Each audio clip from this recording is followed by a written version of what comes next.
Welcome to కేపీస్ ఆర్ health. ఒక బేబీ పుట్టినప్పుడు చాలా వీక్గా ఉంటుంది మనకు కంపేర్ చేస్తే.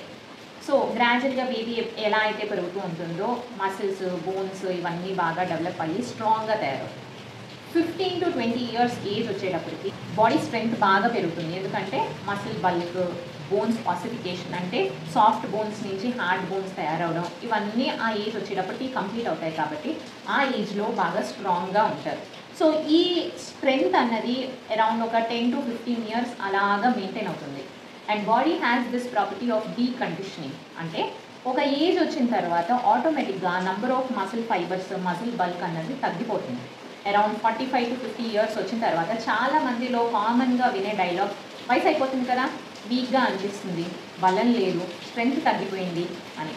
ఇలా మీరు ఎప్పుడైనా విన్నారా? ఆర్ మీ అంతా మీరే ఎక్స్పీరియన్స్ అవుతున్నారా? అయితే ఈ వీడియో ఎండింగ్ వరకు చూడండి. బాడీ అరౌండ్ 45 to 50 ఇయర్స్ తర్వాత ఇన్ కేస్ ఇది మసిల్ బల్క్ అయితే, ఇన్ కేస్ 4 మసిల్ ఫైబర్స్ ఉంటే దాంట్లో మెల్లమెల్లగా మసిల్ ఫైబర్స్ అన్నవి తగ్గిపోతాయి. ఇంకా ఇలాగే వదిలేస్తే ఇంకా వీక్గా తయారైపోతుంది. So number of muscle fibres ఎప్పుడైతే తగ్గిపోతాయో మన స్ట్రెంగ్త్ కూడా తగ్గిపోతుంది. అందుకే మనకి వీక్గా, నీరసంగా అనిపిస్తుంది ఏజ్ పెరిగే కొద్ది. అంతేకాకుండా ఈ మసిల్స్ ఏ బోన్స్కి అయితే అటాచ్ అవుతాయో ఆ బోన్ స్ట్రెంగ్త్ కూడా తగ్గిపోతుంది. సో పైనుంచి కింద వరకు మన బాడీని చూసుకున్నట్లయితే హెడ్ టు టో అన్ని మసిల్సే, అన్ని బోన్సే. సో ఈ డీకండిషనింగ్ అన్నది, ఈ మసిల్ లాస్ అన్నది అన్ని మసిల్స్లోనూ జరుగుతుంది. సో అన్ని బోన్స్, మసిల్స్ కూడా వీక్ అవుతాయి అన్నమాట. మరి దీనికి మనం చేయాల్సింది స్ట్రెంగ్త్ ట్రైనింగ్.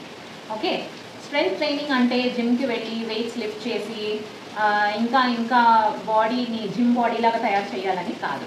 అలా చేస్తే మరీ మంచిది. మన కెపాసిటీకి తగ్గట్టు జిమ్కి వెళ్ళి ఎక్సర్సైజెస్ చేస్తే it is very very good. But జిమ్కి వెళ్ళకపోయినా కూడా ఇంట్లో చిన్న వెయిట్స్తో, 1/2 kg, 1 kg డంబుల్స్తో, వెయిట్ కప్స్ అని కొన్ని దొరుకుతాయి, థెరాబ్యాండ్స్ అని ఉంటాయి. ఇంట్లో వాడుకునే చిన్న వస్తువులతో కూడా ఈ స్ట్రెంగ్త్ ట్రైనింగ్ చేయొచ్చు.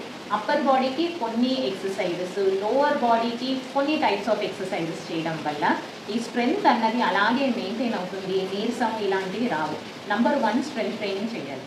మనం స్ట్రాంగ్గా ఉన్నప్పుడు కొన్ని టైప్స్ ఆఫ్ వర్క్స్ చేస్తూ ఉంటాం. అంటే ఏదైనా బరువులు ఎత్తడం, రైస్ బ్యాగ్స్ లిఫ్ట్ చేయడం, సిలిండర్ని పుల్ చేయడం, ఇవన్నీ ఏజ్ అయ్యే కొద్దీ ఇవన్నీ చేయలేకపోయినా ఏదో ఒక పని చేస్తూ ఉండాలి.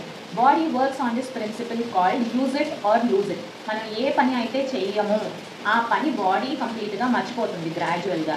సో మనం చేస్తూ ఉండే కొద్దీ ఆ స్ట్రెంగ్త్, ఆ వర్క్ని అలా ఎంతో కొంత చేయగలం. మనం కంప్లీట్గా చేయకపోతే ఫైనల్లీ ఆ పనిని మనం తర్వాత చేయలేం. So one thing, strength training is very important, especially after 40 years.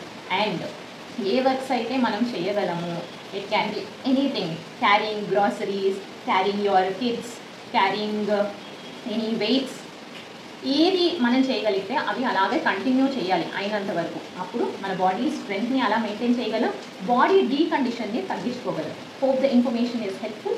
Spread this message. This is Dr. Krishna Priya, physiotherapist from KP's R Health, helping you to help yourself. Thank you.